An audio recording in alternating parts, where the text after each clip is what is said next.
Tonight, breaking news just in, President Trump commutes George Santos' sentence. We learned just moments ago, President Trump now commuting the sentence of former Congressman George Santos, who authorities said lied about his personal life, his professional life, and got elected to Congress. He was convicted of wire fraud and identity theft. Now he'll go free. We'll go live to Mary Bruce. President Trump and President Zelensky at the White House. Zelensky asking the U.S. for Tomahawk missiles that could strike deep inside Russia. The president now hesitating after talking with Vladimir Putin. And the president was asked today, does he think Vladimir Putin is playing him? How he responds. Tonight, the U.S. military drone strike off Venezuela, and tonight, 2 people on that boat surviving this, picked up by the U.S. Navy. What we now know about the boat they were on, and the new images tonight of B-52 bombers flying to the coast of Venezuela, F-35 fighter jets seen in formation. What's behind the buildup? Arthur Raddatz and what she's learned tonight. The Jeffrey Epstein case and now the stunning decision by Prince Andrew, giving up all of his royal titles, he says, after talking with King Charles. What's behind the timing of this? Tonight, President Trump's former national security advisor, John Bolton, pleading not guilty to charges of... What? He gave up all his royal titles? I gotta get to this.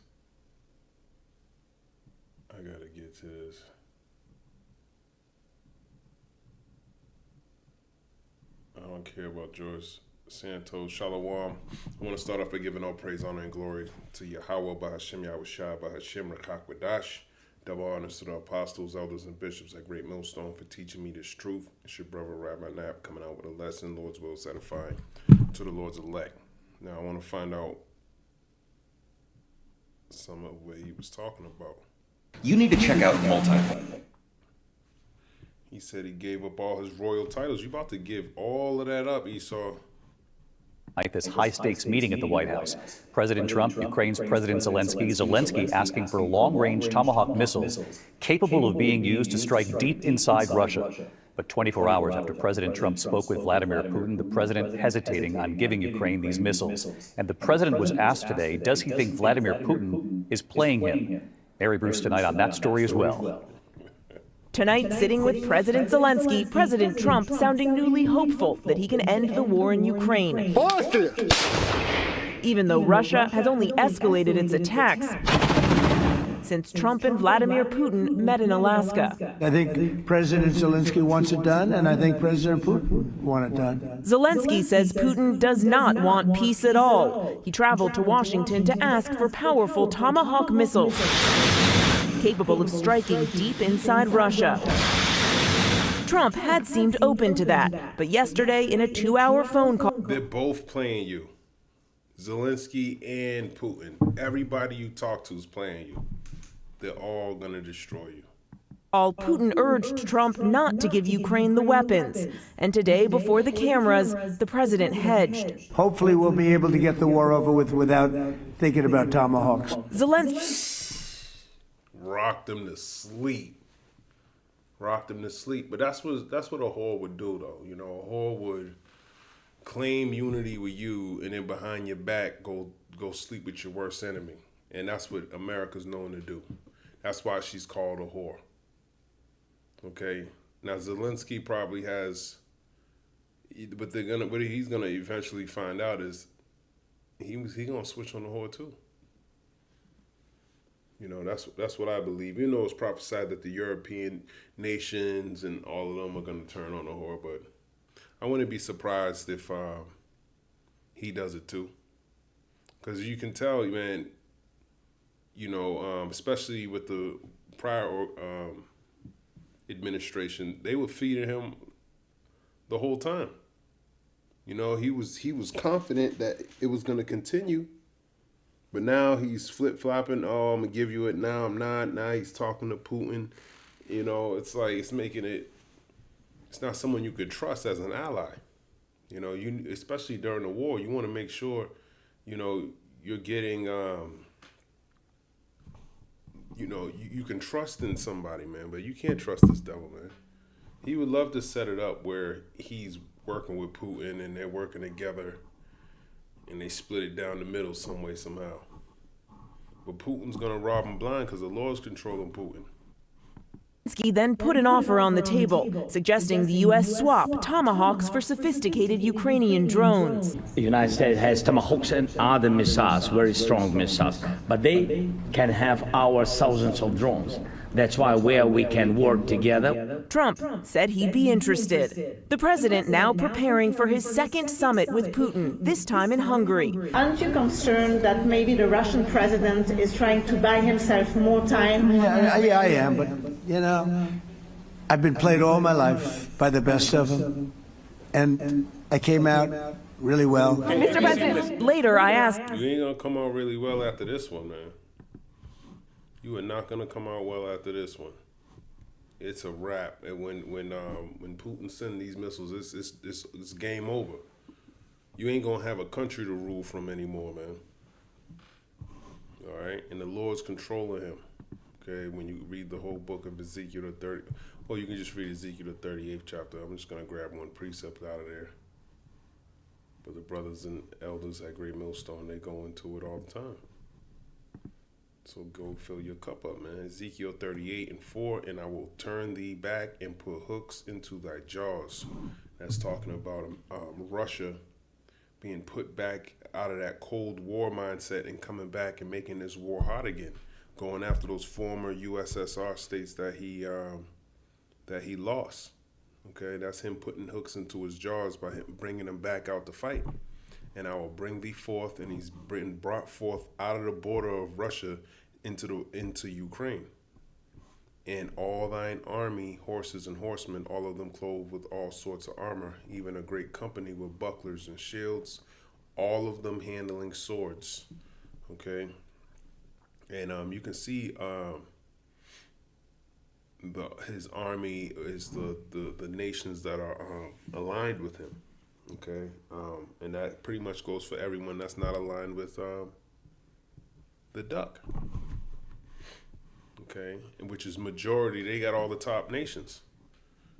They got North Korea, they got China, Iran, pretty much the whole Arab nation, you know, once they get together. And everyone's going to come up against them. Then the European nations are going to join up with them. It's lose-lose. Okay? It's a lose-lose. Zelensky if he thinks Putin is just trying to buy time with this second summit.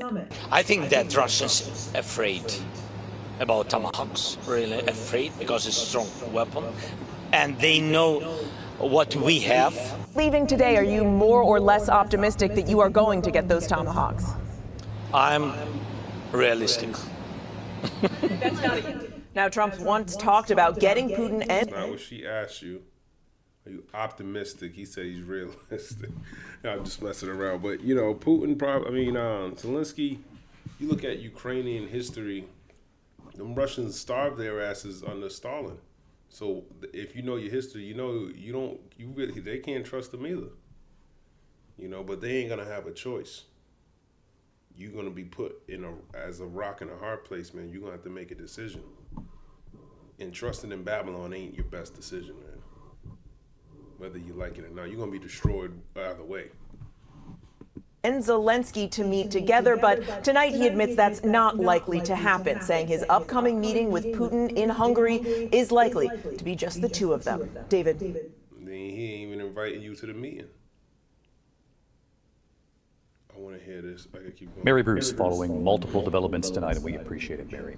Tonight, President Trump pushing forward with attacks he says are on drug boats headed for the U.S., a new drone strike in the Caribbean, 2 people on the boat surviving, then picked up by the U.S. Navy, and what we now know about the boat tonight that they were on. Here's Martha Raddatz on that. Tonight, 2 survivors from a deadly U.S. military strike on a suspected drug vessel are aboard a U.S. Navy ship in the Caribbean, rescued by a U.S. helicopter. ABC News has learned another 2 were killed. Officials say the men were aboard a semi-submersible vessel, like this one. Boats, the Coast Guard says, are designed to hold large quantities of contraband while evading detection. This most recent strike was the 6th in the Caribbean in the last month, part of what President Trump has called his war on drug cartels.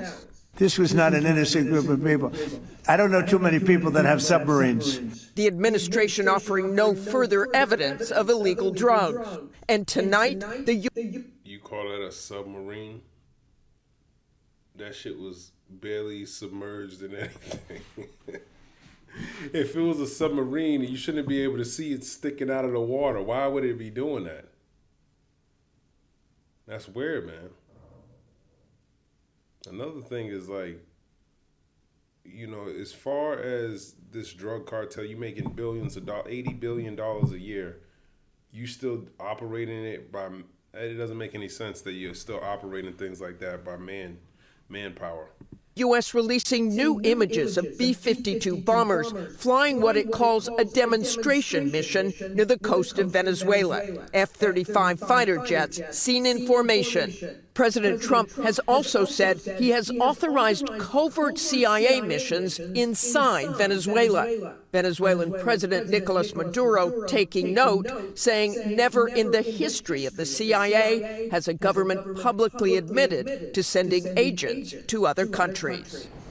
And David... Duck is so damn dumb. He probably wasn't even supposed to tell anybody about that. Yeah, I'm sending CIA agents on, like, that is weird, man. I never heard no shit like that before. That's that council, that's that the Lord destroying your council, man. That's just foolish. Yeah, I'm gonna send the he didn't even, that's just crazy. I'm gonna send the CIA and have them, I'm gonna send them on the ground over there. That's crazy. One more note tonight. Sources tell me Admiral Alvin Halsey. And David, one more note tonight. Sources tell me Admiral Alvin Halsey, who was overseeing those strikes in the Caribbean and yesterday unexpectedly announced he was leaving his post, had expressed reservations about the ongoing military operations. David? Listen, when Jake leaves his job, it's over. When Jake leaves, it's done.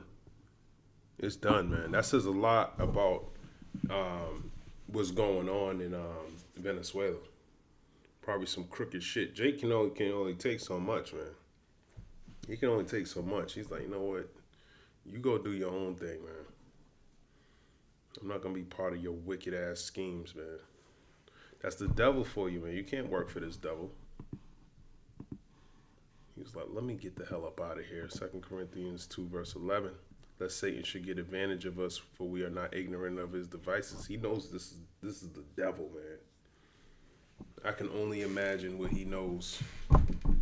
And to the point that this situation in Venezuela probably ain't even the worst of them all. Because you know about it. If he's talking about it, then that's different. He's probably lying. But the fact that he's leaving his job, man, he got all type of honor. Men like that don't leave positions like that, man. Even Jake was like, man, fuck this. Martha Raddatz live in Washington again tonight. Thank you. Now to the Jeffrey Epstein case and the continuing fallout. Tonight, the stunning decision now by Prince Andrew, giving up all of his royal titles, he says, after talking with King Charles. So what's behind the timing of this? Here's our chief investigative correspondent, Aaron Kotursky now. Tonight, with fresh scrutiny of his relationship with Jeffrey Epstein, Prince Andrew is giving up all of his royal titles, including Duke of York. Andrew saying in a statement, in discussion with the king and his family, we have concluded the continued accusations about me distract from the work of His Majesty and the royal family. It comes days before the release of a memoir written by Epstein victim Virginia Giuffre before she died by suicide. She long claimed Epstein trafficked her to have sex with him. Look at that motherfucker, right? Holding her waist. Wow. Andrew when she was 17. He knows exactly what he's done, and I hope he comes clean about it. Tonight, Andrew saying, I vigorously... Listen, man, what's that scripture? I gotta grab it while I have it in my head. Full of sin from his youth. Job 20:11. His bones are full of sin of his youth, which shall lie down with him in the dust. You know, when all these sins that he's committed throughout his life are catching up with him, you know, and he's that's a shameful man, man. When you're willing to give up your royal titles and all of that, man, that's the Lord stripping you bare. Esau's being made bare, man. Deny the accusations against me. I vigorously deny it. Yeah, she's dead now. This lady's dead. I remember when this wasn't even that long. That was all this year. Mad shit happened this year. She's been dead for a while now. A couple of months. And her death probably made other women not want to come up and speak. She was probably one of the most bravest ones out of all of his victims that just probably heard every other woman's story and was just like, man, somebody got to do it. It probably took her years. She's not 17, and she probably lived, things she went through probably happened 20, 30 years ago. And then she's now just coming out with it, and then she gets put to death. Becomes clean about it. Tonight, Andrew's saying, I vigorously deny the accusations against me. The prince paid millions to settle Giuffre's claims, and he stepped back from his royal duties after denying he knew. Why would you pay for something that you ain't guilty of? Done, and I hope he comes clean about it. Tonight, Andrew's saying, I vigorously deny the accusations against me. The prince paid millions to settle Giuffre's claims, and he stepped back from his royal duties after denying he knew her in this infamous BBC interview. I have no recollection of ever meeting this lady.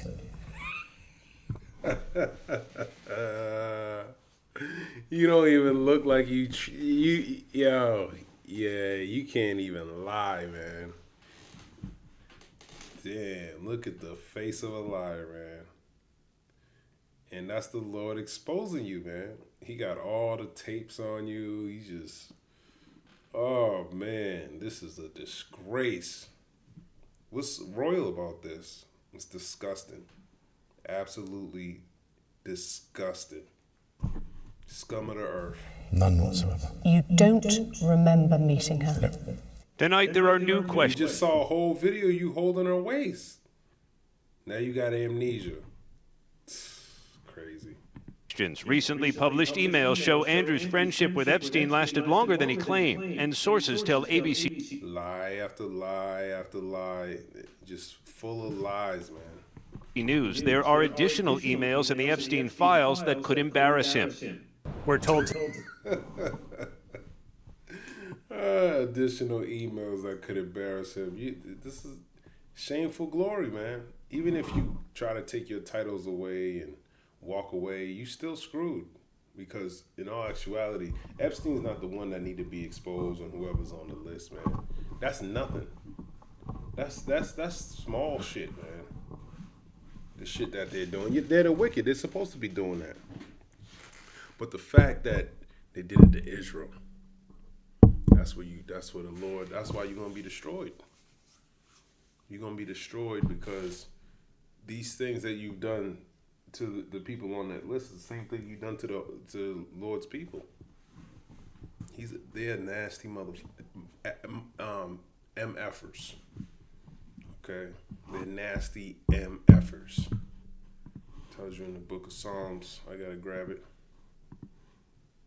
Actually, I want to grab that precept. Psalm 58:3, the wicked are estranged from the womb. They go astray as soon as they be born, speaking lies. That's why he's lying after this and lying. That's all he knows. I want to grab this in chat. Job 20, verse 11, meaning.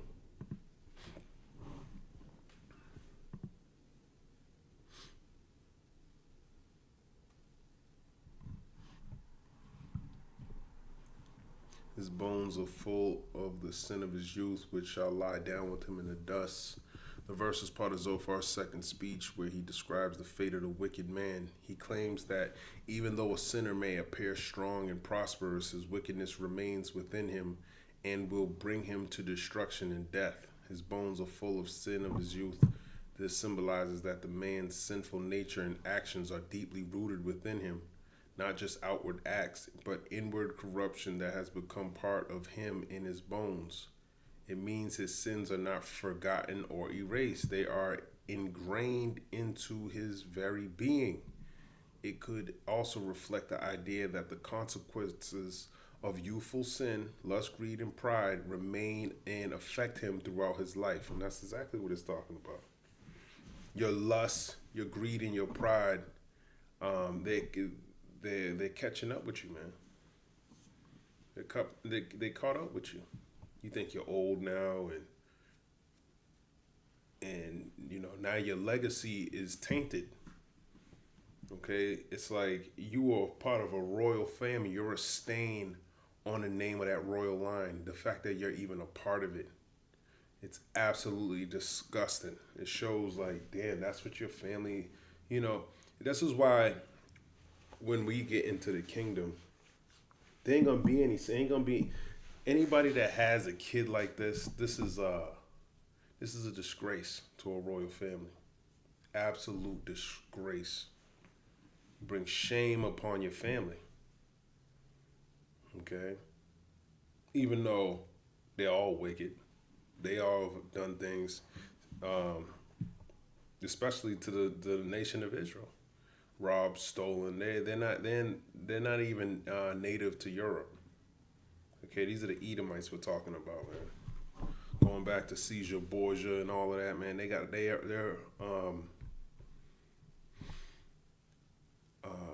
have to do with a lot of wickedness in the earth, which shall lie down with him in the dust. When he dies, his sins follow him to the grave. This phrase means that his guilt and its punishment will accompany him even in death. There's no escaping the judgment of stain of his sin, not even in the grave. That's right, man. That's right. And the Lord requires that which is past. Okay, so he got way more sins than what he did in this life, and he gonna pay for all of them. Spiritual understanding Zophar implies that the wicked carry their corruption to the grave, showing that their sin and guilt cling to them until death. However, it's worth nothing that Zophar's judgment is harsh, and not always true of Job. Job's suffering wasn't because of secret sin, though. His friends wrongly assumed so.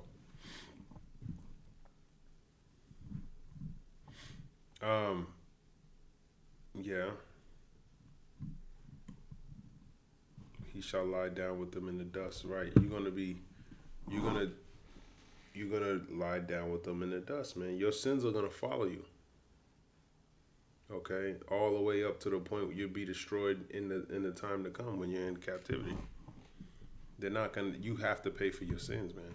Romans 6 verse 23, for the wages of sin is death. And that's what he's going to get. He's going to get paid for his sin. Okay. Let me finish this up. Tonight, David, King Charles is glad about Andrew's decision. As the son of a monarch, he can still be called prince, but his ex, Sarah Ferguson, is no longer Duchess. David? Aaron Katursky on a Friday night. Thank you, Aaron. Tonight, President Trump's former national security advisor, John Bolton, pleading not guilty to charges of mishandling classified documents. An outspoken critic of the president, he's now accusing... All right, enough of that. I want to see this No Kings protest. Hey, guys. This is Senator John Ossoff. When he's going to be doing these No Kings protests. I thought it was today, but... Thousands of protesters are expected to come out in force this Saturday for the second batch of the No Kings anti-Trump protest that's planned nationwide. And Republicans are wasting no time smearing the demonstrators before they even set foot on the streets. There's Speaker Mike Johnson, who has slammed the protest as a, quote, hate America rally that would draw the, quote, pro-Hamas wing and the Antifa people. Joining us now is Leah Greenberg. She's the co-founder of Indivisible, which is one of the main organizers of the No Kings rally. Leah, thank you so much for making the time to be with us tonight. They've said that this is an un-American rally, that this is pro-Hamas, that this is about Antifa. Tell me, what is this rally actually about? Well, the No Kings rally is a big tent political movement. We are calling on everyone who is standing up against Donald Trump's authoritarianism, his corruption, his attacks. Okay, we know what it's about. I can't stand a grown-ass woman talking like she's fucking 5 years old. Hundreds rescued in Alaska after typhoon flooding. Let me get that. You are watching ABC News Live. Reports flooding from a deadly typhoon is forcing major evacuations in storm-battered Alaska. Hundreds of people rescued in the largest airlift in state history after the remnants of the storm brought strong winds and floodwater to low-lying communities, washing away homes. Our Jacqueline Lee has the story. So, Jacqueline, what is the latest? That's crazy that this is coming out, because on Dabu's X account, a lady, he had posted a video of a woman explaining that these things were happening, and the news wasn't even talking about it. So this is old news. This happened days ago, and it's just being reported on today. So she was on the money with this one 5 hours ago, man. This thing's been going on for days now. Latest on these evacuations. Barry, so far more than 1,600 people have been evacuated, and they're staying in 13 shelters, according to state officials. Now, residents were forced to evacuate nearly 500 miles to Anchorage because you have to remember just how remote the area is that was hit by the typhoon. Typical flooding, it's not typical at all. It actually rose 6 feet above normal, so people just watched their homes float away. And so the Coast Guard and the National Guard has released photos showing about 300 residents packed into a C-17, among them children, the elderly, beloved pets. And that just shows you, Perry, how dramatic and how scary this entire experience has been for residents. Yeah, Perry. what are you hearing from officials on the ground? What are some of the biggest challenges they're facing right now? So far, at least 2 people are unaccounted for. At least 1 person has died. And again, I mean, just to give you an idea of the magnitude of this flooding, the typhoon, it caused that water to rise 6 feet above normal. And so we heard from a victim where he saw his family members yelling from inside their house as their homes were floating down the water. So it's just a race against time for these officials also to not only make sure everyone's evacuated, but there's more storms coming in. It's finding that shelter for them because they're running out of space. Perry. Another story of deadly flooding in America. ICE says more than 1,400 people were detained in Greater Boston during the latest round of the Trump administration's immigration crackdown. They called it Operation Patriot 2.0. WBZ has been reporting on the ongoing ICE raids for weeks now. Brandon Truitt joins us live. Individuals in Massachusetts last month, roughly 600 had significant criminal convictions or pending charges. Some were members of transnational gangs. 3 were known or suspected terrorists. They include 24-year-old Anderson Hernandez Vasquez, who served 2 years for raping a child in Woburn. 42-year-old Mario Lopez Barros served time for voluntary manslaughter in Bristol County. And 29-year-old Wellington Aristi was wanted for possession of fentanyl and other drugs. This is what ICE is doing across the country. They're targeting the worst of the worst, and they're making this country safe again. White House supporters are Tom Homan. Tom Homan, put your teeth in when you talk on the camera. And another thing is, your administration, or the Democratic administration, Esau's administration, okay, allowed them in. And so if anything, it's their fault. You allowed these people in. No American said, yeah, we want these type of people in here. That was your fault. And then now you're taking the same people that were allowed here to come in here, so you can be do all the things you're doing and write all these laws that you're doing. I'm full of shit. It's all part of the process, man. All part of it. Let me see.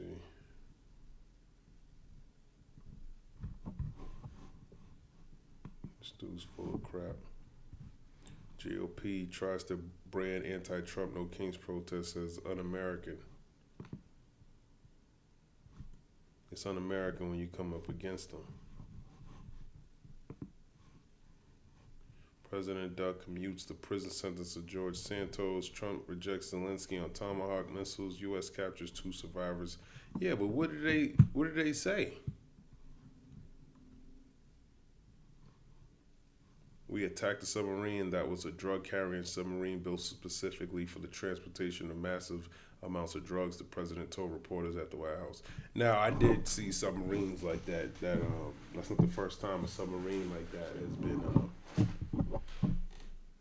caught with drugs in it and all that. I guess they're all over the place. But it's funny how the submarine don't go really underwater like that. We attacked.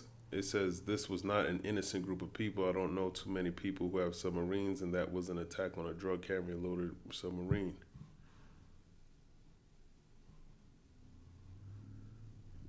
Marco Rubio said this is targeted narco terrorists. Both Trump and Rubio declined to address reports of survivors, but Rubio said that more information about the attack would be provided later on Friday. Where's it at? They didn't even say they got survivors, so I don't know how the hell they survived that.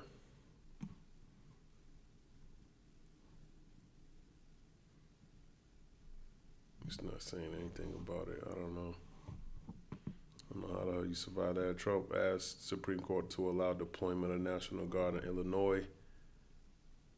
Benioff apologizes, blah, blah, blah. Alex Costa cleared Trump of wrongdoing.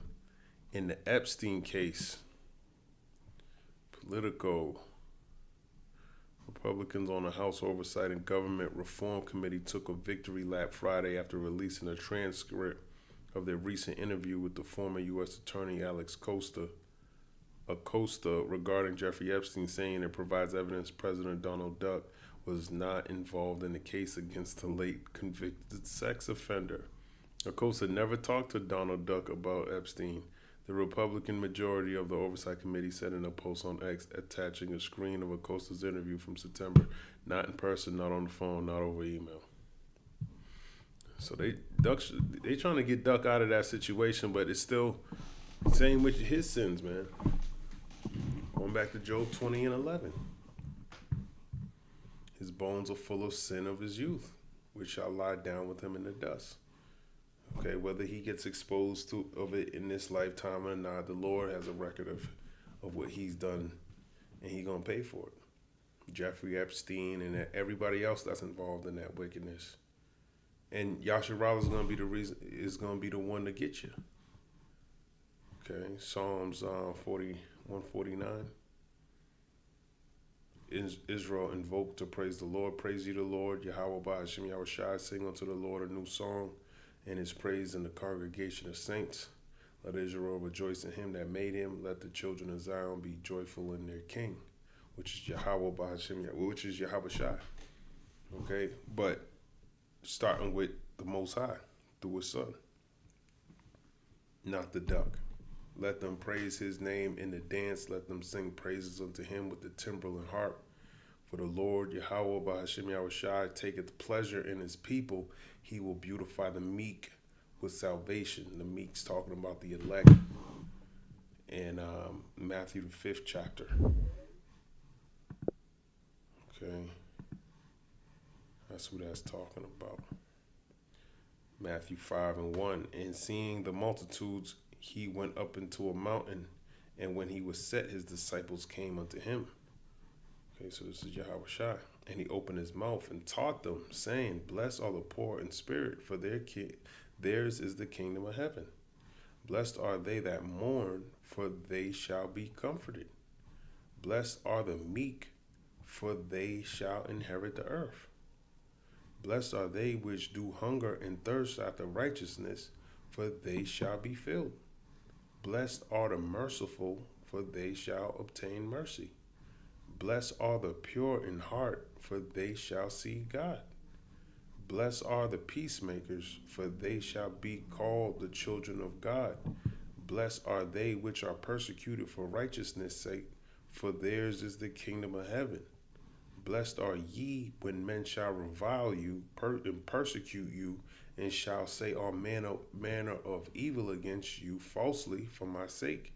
Rejoice and be exceeding glad, for great is your reward in heaven, for so persecuted they the prophets which were before you. And that's talking about the elect. They're blessed. Okay? That's who Yahushua is talking about. The meek going to inherit the earth. That's not talking about the Catholic Church. There's nothing meek about the Catholic Church. Why'd I click that? Psalms 32, I think.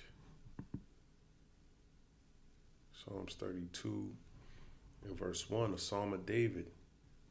Mashil, blessed is he whose transgression is forgiven, whose sin is covered.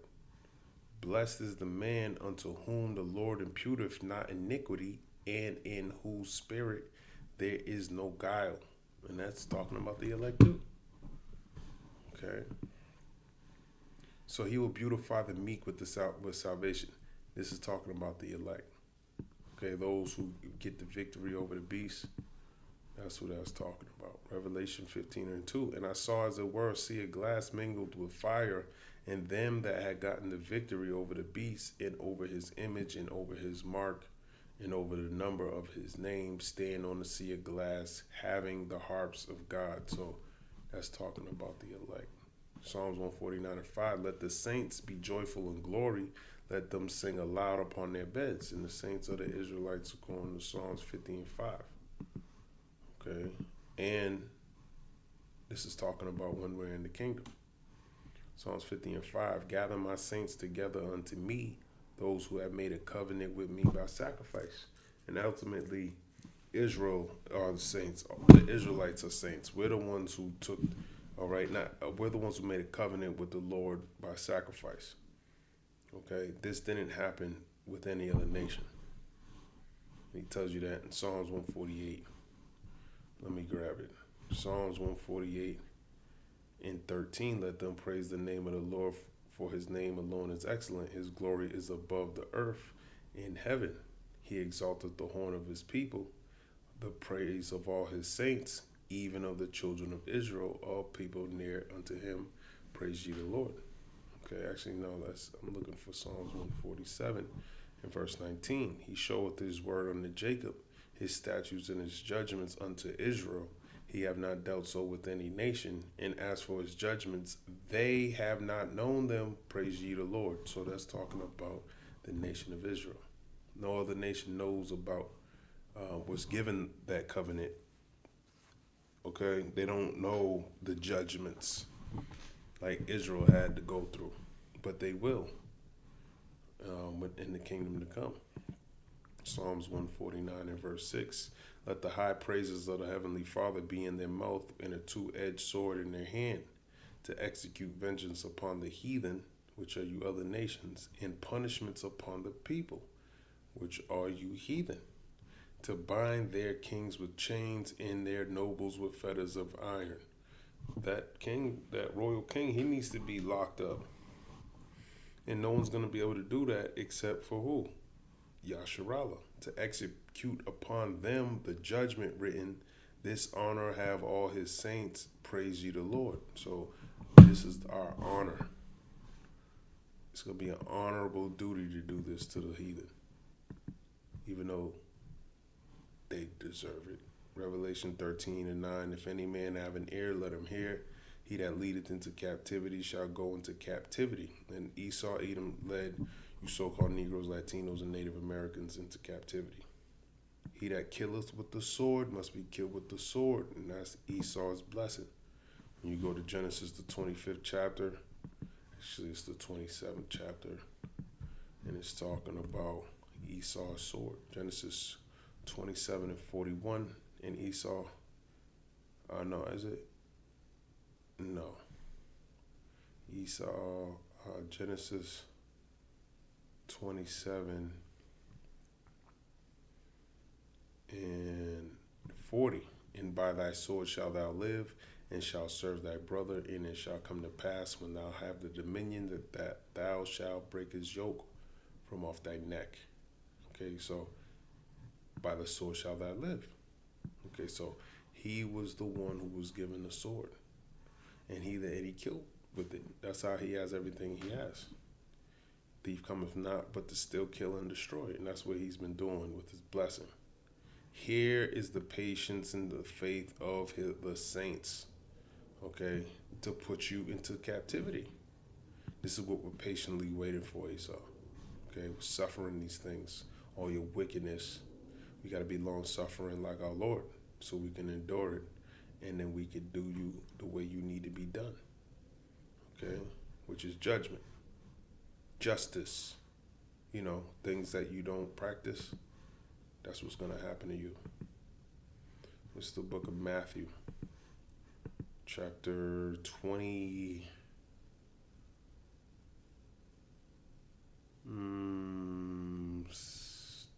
6. Matthew 26. In verse number 50. I'll start at 50. As a matter of fact, let's start at 47. Matthew 26 and 47. And while he yet spake, lo, Judas, one of the 12, came, and with him a great multitude with swords and staves from the chief priests and elders of the people. Let's look at this word staves real quick. Swords and staves. Strong's G 3586. Xulon. Xulon, a staff, a tree, wood, stocks. Wood, that which is made of wood, as a beam from which anyone is suspended, a gibbet, a cross. What the hell is a gibbet? A gibbet was a gallows or a high post from which the bodies of executed criminals were publicly displayed as a deterrent, a practice known as gibbeting or hanging in chains. Some gibbets were also used as a method of execution, leaving the person to die of exposure, starvation, or thirst in an iron cage or framework. The term can also refer to the device used in executions such as the Halifax gibbet, which beheaded criminals with a heavy axe. Woo! Damn, they came with all of this. Halifax gibbet. Yeah, that looks like, oh, damn, that's like pretty much like a, let's see, was an early guillotine used in the town of Halifax, West Yorkshire, England. Estimated to have been installed during the 16th century. It was used as an alternative to beheading by axe or sword. Halifax was once part of the Manor of Wakefield. Wakefield is a cathedral city in West Yorkshire, where ancient custom and law gave the lord of a manor in Anglo-Saxon England and Norman England is the landholder of a rural estate. The authority to execute summarily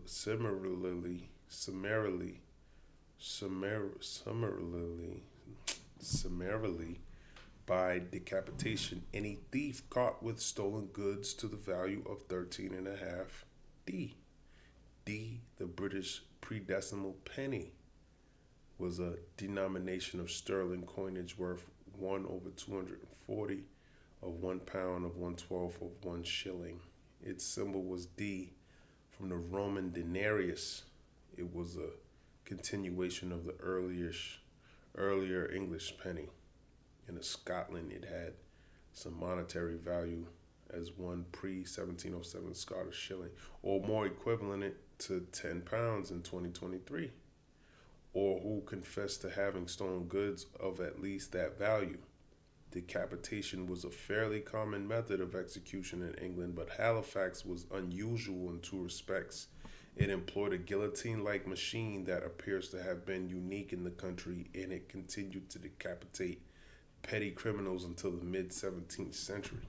Then they were decapitating petty criminals. Give it across a log or timber with holes in which the feet, hands, neck of prisoners were inserted and fastened with thongs or tongs. Let me see what tongs are, or thongs. It definitely says thongs. Tongs for persecution.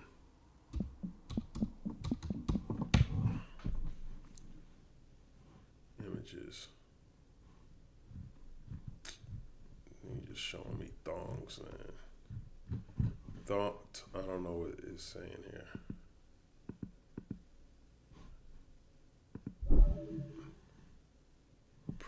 Neck of prisoners were a fetter or shackle for the feet, a cudgel, stick, or staff, a tree. So that's what the staff could be, man. that which is made of wood, which anyone is suspended, a gibbet. I don't think they would be. Why would they be walking around? I could see if they were locking you up as prisoners, something. Yeah, they would be.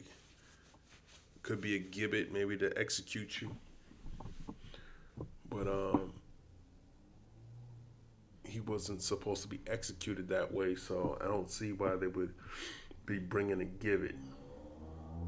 But maybe a form of a fetter or shackle for the feet, because they were going to bring him back.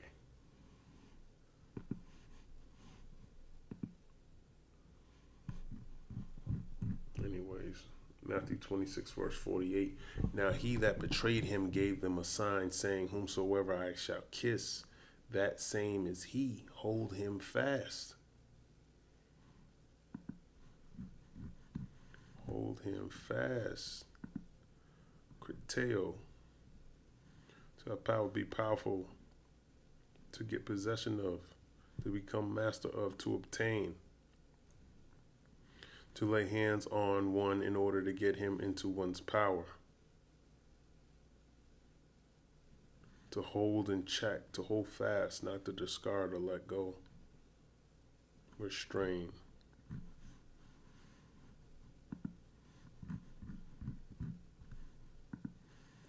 Matthew 26, verse 49, and forthwith he came to Yahushua and said, Hail, Master, and kissed him. And Yahushua said unto him, Friend, wherefore art thou come? Then came they and laid hands on Yahushua and took him.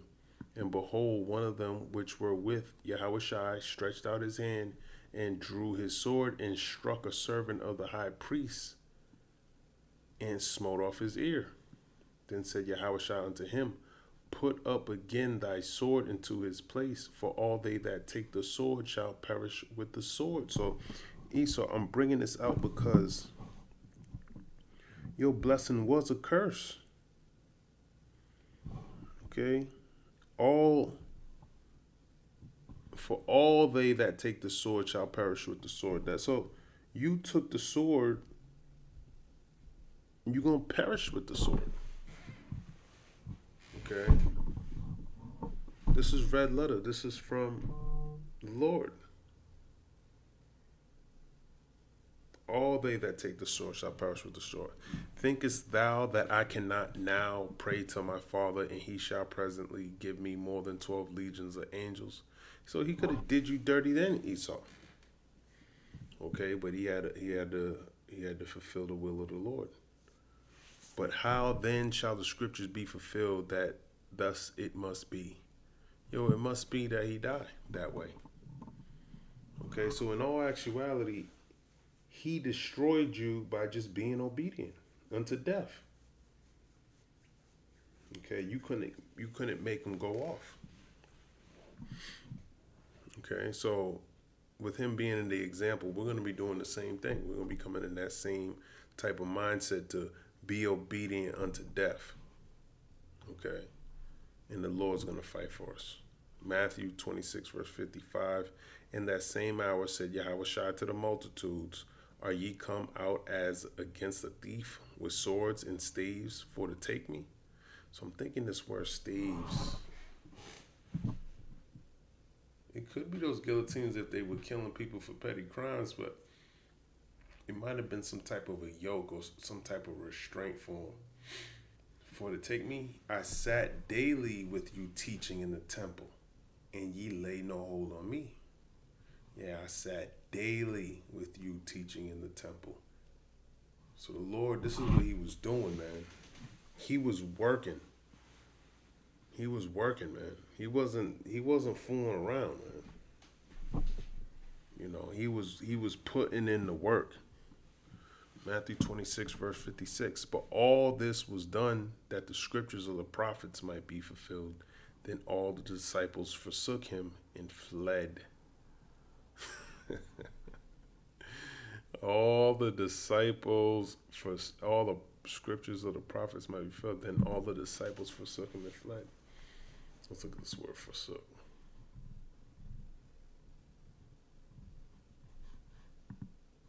PMI. Strong's G 863. Afiami. fear me. Send away, to bid going away or depart. To let go, disregard, to leave. To just depart. Abandon, leave, destitute. Well, they ain't really have a choice. He had to go. But the point of the matter is, all those who use the sword is going to perish with the sword. That's the point. Isaiah 34:5. I'll start at the top. Come near, ye nations, to hear, and hearken, ye people. Let the earth hear, and all that is therein, the world, and all things that come forth of it. For the indignation of the Lord is upon all nations, and his fury upon all their armies. He have utterly destroyed them. He have delivered them to the slaughter. And that's talking about the valley of Jehoshaphat. Okay. And this is what we're saying. We're saying this to all you nations, that it's just speaking the Bible, man. This is what thus saith the Lord. And he wants everyone to know he's the one that's bringing these nations to the valley of Jehoshaphat, whether they like it or not, whether you hear or forbear, that's where they're going. Their slain also shall be cast out, and their stink shall come up out of their carcasses, and the mountains shall be melted with their blood. Okay, and that's in the valley of slaughter. Okay, Yahweh Shaphat, and all the host of heaven shall be dissolved, and the heavens shall be rolled together as a scroll, which is thermonuclear missile destruction. And all their hosts shall fall down, the host of armies. As a matter of fact, let's look it up. As a leaf falleth from the vine, and as a fallen fig from the fig tree. Okay, let's look that up. The phrase "as a fallen fig from a fig tree" is a biblical metaphor found in books like Isaiah and Revelation, symbolizing a sudden, catastrophic event and inevitable divine judgment. It compares the falling of stars, which are the thermonuclear missiles from the sky, to how a fig tree drops its fruit when shaken by a powerful wind, signifying that what seems secure is actually vulnerable to a forceful divine hand, or that powerful wind. Talking about that thermonuclear destruction. Okay. For my sword shall be bathed in heaven. Behold, it shall come down upon Idumea. Okay, this is the Greek word for Edom. And upon the people of my curse. Okay, so your curse. Okay, Idumeans. Your curse to judgment. Okay, that's what's coming to you. And you deserve it. That's what you work for. You work to get judged. That's your whole purpose down here, is to do everything that the Lord hates so he can kill you. That's your life down here. That's the whole purpose. That's what you're here for. And we're just here to tell you that. He's going to do it. We're just telling you he's going to do it. Don't blame the messenger. You know. You don't want to kill the messenger. What's that? Let me see if I'm saying that right. Don't kill the messenger, meaning, I might be saying it wrong. Don't kill the messenger is an idiom that means you should not punish or get angry with the person who is delivering bad news, as they are not responsible for the situation itself. So we're blameless in this. We're just reading what it says. Instead of blaming the bearer of the information, your anger should be directed at the person or people who are actually at fault. Yeah, the Lord. He's the one at fault. It's him that's going to destroy you. So don't kill the messenger, man. Meaning the phrase warns against taking out your frustration on a person who is simply relaying an unpleasant message. Yeah, it's unpleasant to you. This is music to my ears. Example.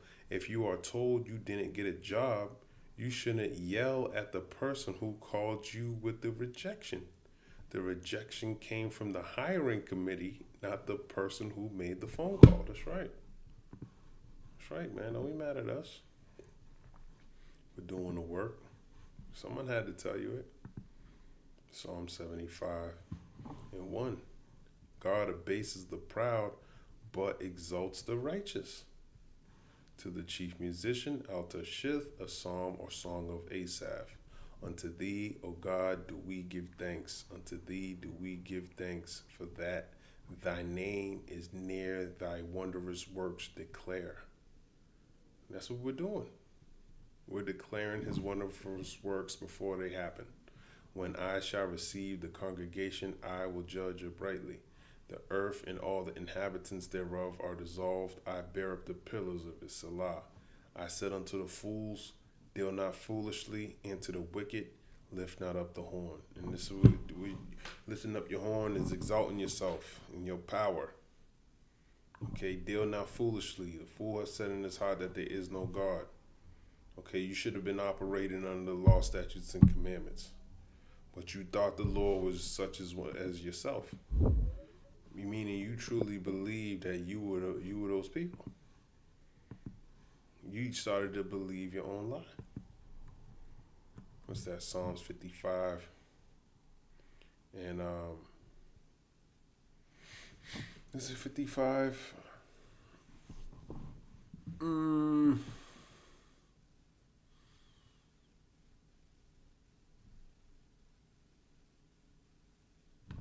I don't think I forgot. I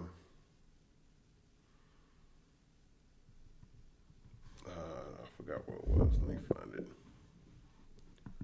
You thought that I was such as thyself. Something like that. Psalms 50. Salakia. Psalms 50 and 21. Actually, let's start up a little bit. Psalms 50 and verse 15.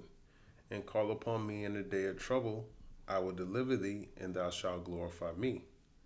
But unto the wicked, God saith, what hast thou to do to declare my statutes, or that thou shouldest take my covenant in thy mouth? And that's what you're doing. What do you have to do with declaring the statutes? The wicked. You don't. Okay? That's why you don't implement the law, statutes, and commandments down there, because that's not your purpose to do that. You're here to break every single law, like I said, until you be destroyed. Seeing thou hatest instruction and castest my words behind thee, that's what you do. You know the truth. You got the Bible. It's translated in your language. We literally read it out there in KJV. Okay? And then when you look in other translations, they ain't too far apart. I mean, there's a couple of precepts that go off here and there. But majority of it is pretty much sound. Majority of these scriptures. You know? So you have the capability to know what the laws are, especially the Levitical law. You know you ain't supposed to be eating pork, but you put it in everything. You put commercials out there making everybody eat that shit. So you know better. You should know, but you don't. You hate instruction. When thou sawest a thief, then thou contendest with him, and has been partaker with adulterers, committing idolatry. Okay, you haven't kept the law. Thou givest thy mouth to evil, and thy tongue frameth deceit. Thou sittest and speakest against thy brother, which is Jacob, Israel. Thou slanderest thine own mother's son, just like the scriptures said you would do.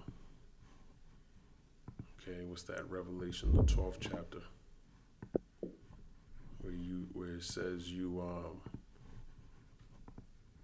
what does it say? Revelation 12 verse 10. And I heard a loud voice saying in heaven, now is come salvation and strength in the kingdom of our God, in the power of his anointed. For the accuser of our brethren is cast down, which accused them before our God day and night. And that's what Esau does. He accuses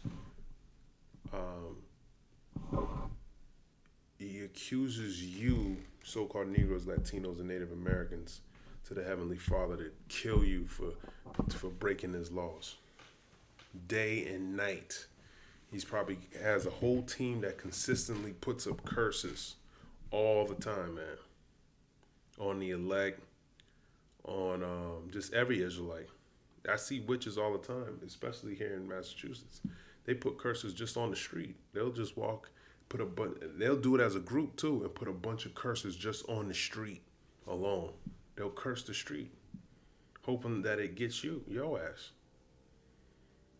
Okay, so he's probably doing this every day. They're probably consistently doing this all the time, putting curses up, putting spells up, just cursing you, man. You walk by, the Edomites love to point at you. They're putting curses on you, man. They're witches, they're warlocks, man. Ku Klux Klan, they got the Grand Wizard. These people are wicked, man. Okay, but this is why you got to keep the law, statutes, and commandments.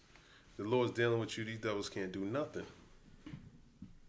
Okay, they ain't as crazy as you think they are, man.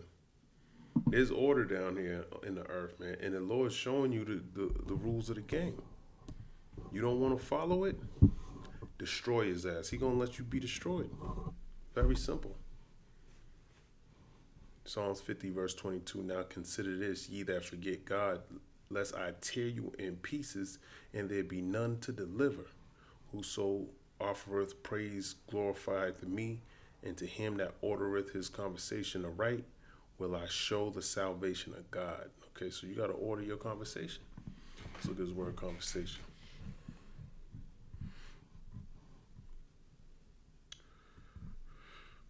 And whoso offereth praise to him that ordereth his conversation, Derek.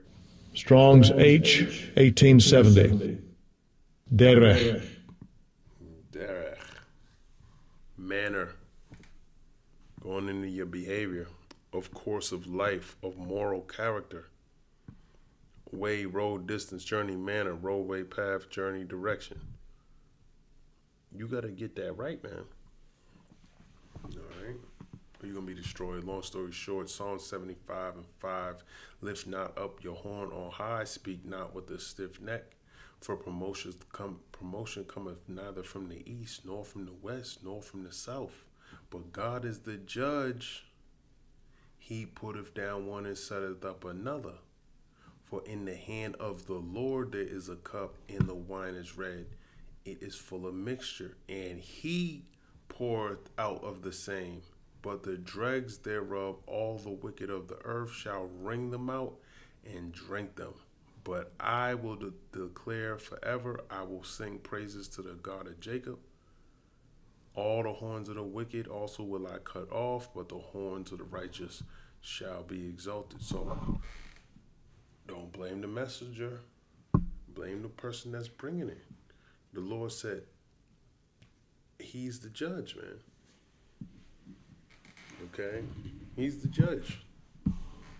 So there's no reason to be mad at the person delivering the message, even though prophecy says you will. Isaiah 34 and 5, for my sword shall be bathed in heaven. Behold, it shall come down upon Idumea and upon the people of my curse to judgment. And that's Esau. Okay. Proverbs 16 and 4, the Lord had made all things for himself, yea, even the wicked for the day of evil. So you were created for this day. Judgment day. Isaiah 34 verse 6. The sword of the Lord is filled with blood. It is made with fatness.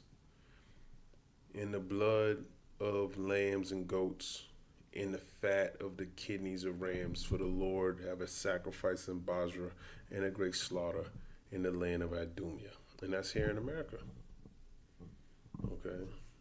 This is the land of Idumea, where the Edomites are. Okay. And the unicorn shall come down with them, and the bullocks with the bulls, and their land shall be soaked with blood, and their dust made fat with fatness. So you're going to be destroyed. And everything, all your technology, unicorns are going into your satellites and things like that. So he's going to destroy everything that you created and you glorify yourself with. He's going to destroy that. For it is the day of the Lord's vengeance and the year of recompenses for the controversy of Zion. And the controversy of Zion is the things that you've done to Israel.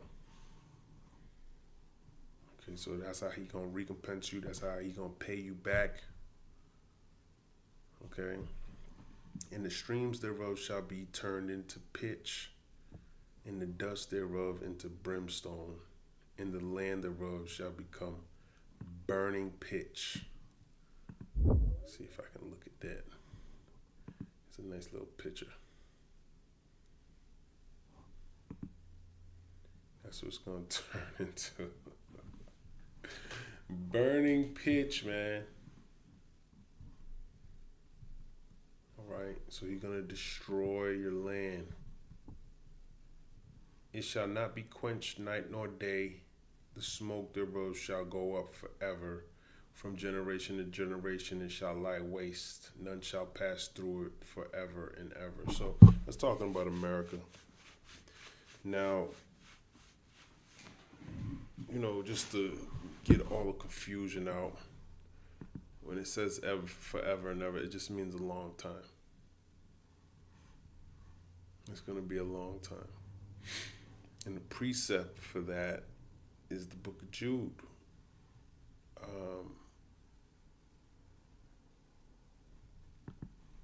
Jude.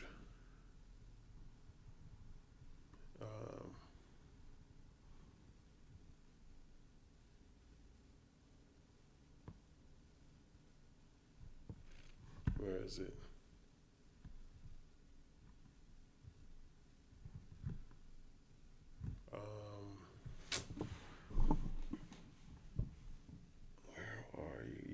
Jude verse 7.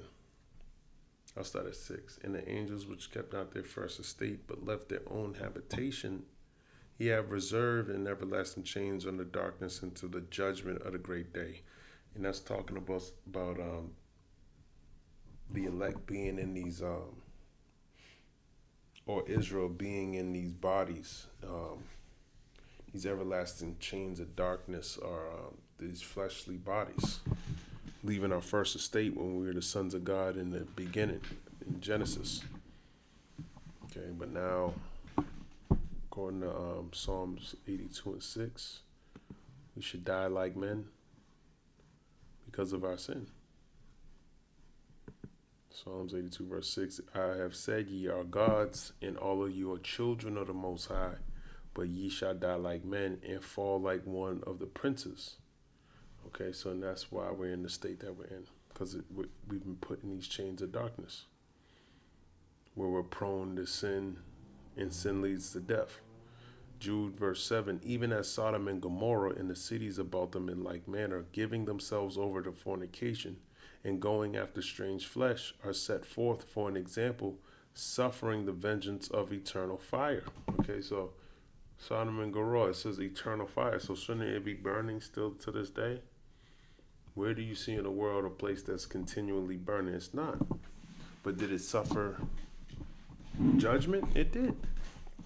Okay, so it burned, it stopped burning, and that's what's going to happen to America, or Babylon. Isaiah 66 and 21. And I will also take of them for priests and for Levites, saith the Lord. For as the new heavens and the new earth which I will make shall remain before me, saith the Lord, so shall your seed and your name remain. And it shall come to pass that from one new moon to another, and from one Sabbath to another, shall all flesh come to worship before me, saith the Lord Yahweh Ba'ashem Yahushai. And they shall go forth and look upon the carcasses of the men that have transgressed against me. This is talking about you, Esau. You're the one who transgressed against the Lord. For their worm shall not die, neither shall their fire be quenched, and they shall be an abhorring unto all flesh. Yeah, so when they think and look over and see, there's going to be a time where that smoke, that fire, this land's still going to be burning. And it's going to remind them of your wicked ass being judged. Burning pitch. It shall not be quenched night nor day. The smoke thereof shall go up forever. From generation to generation it shall lie it shall lie waste. None shall pass through it forever and ever. Tells you the same thing in Isaiah the 13th chapter. But the cormorant and the bittern shall possess it. The cormorant and the bittern shall possess it. The owl also and the raven shall dwell in it. And he shall stretch out upon it the line of confusion and the stones of emptiness. Let's go here. I know what the line of confusion is, but what's the stones of emptiness? Where God uses the imagery of the land being measured for chaos and emptiness. The verse states that animals associated with desolation like desert owls, pelicans, and ravens will possess the land, and it will be filled with the line of confusion and the plummet of emptiness, signifying its utter ruin and return to a pre-creation state of formlessness. Plummet of emptiness, the line of confusion and plummet of emptiness. This phrase uses construction tools, measuring line and plumb line, to show that the destruction is not random, but a deliberate, precise, and final judgment from God. Yeah, line of confusion. But I wanted to know the exact, what is in the stones of emptiness, what does this mean? The stones of emptiness is a phrase from the biblical book of Isaiah 34:11 that refers to a desolate wasteland where a city once stood, symbolizing utter destruction and ruin. The phrase is part of a prophecy where God describes a land that will be uninhabited by people and instead be a home for wild animals, with the line of confusion and the stones of emptiness representing the utter chaos and complete ruin of a formerly great place. Sounds like Babylon to me. Babylon the Great. They shall call the nobles thereof to the kingdom, but none shall be there, and all her princes shall be nothing. And her princes are starting to be nothing right now. You know, seeing that Prince, whatever the hell his name was, Prince whatchamacallit, wants to give up his honorary status. Let's see where is his name.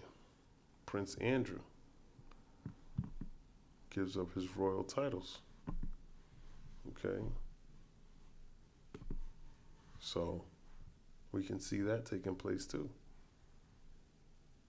Let me read that again. Isaiah 34:12. They shall call the nobles thereof to the kingdom, but none shall be there, and all her princes shall be nothing. Oh, stop, man. Your princes shall be nothing. He's stepping down, man, for the shame. It's a shameful thing. And the thorn shall come up in her palaces, nettles and brambles in the fortresses thereof, and it shall be in the habitation of dragons and a court for owls. Talking about these different creatures that are going to live here. The wild beasts of the desert shall also meet with the wild beasts of the island, and the satyr shall cry to his fellow. The screech owl also shall rest there, and find for herself a place of rest. There shall the great owl make her nest, and lay and hatch and gather under her shadow. There shall the vultures also be gathered, every one with her mate. Yeah, so, you know, you need a mate. You got a boy and a female counterpart. They're going to find each other here in this land. Seek ye out of the book of the Lord and read. No one of these shall fail. None shall want her mate. For her mouth it have commanded, in his spirit it have gathered them. So it's saying that although these animals are going to have their mate, it's also saying that you can't. The Bible ain't got no mate. There's no other book that you can match up with the scriptures. Okay, you don't see anybody else prophesying like this. There's no prophecies in these other books, man. And if they are, they're probably, I don't know about every single, I didn't study every religion, but from what I know, it's just the Bible, man. It's just the Bible. Okay. Isaiah 34 verse 17, and he have cast the lot for them, and his hand have divided it unto them by line. They shall possess it forever, From generation to generation shall they dwell therein. And that's talking about the different nations, but it's also, I mean, not the different nations, the different creatures, but it's also talking about us coming back into our lot. Okay, everybody has a lot. Okay, like just like the prophets.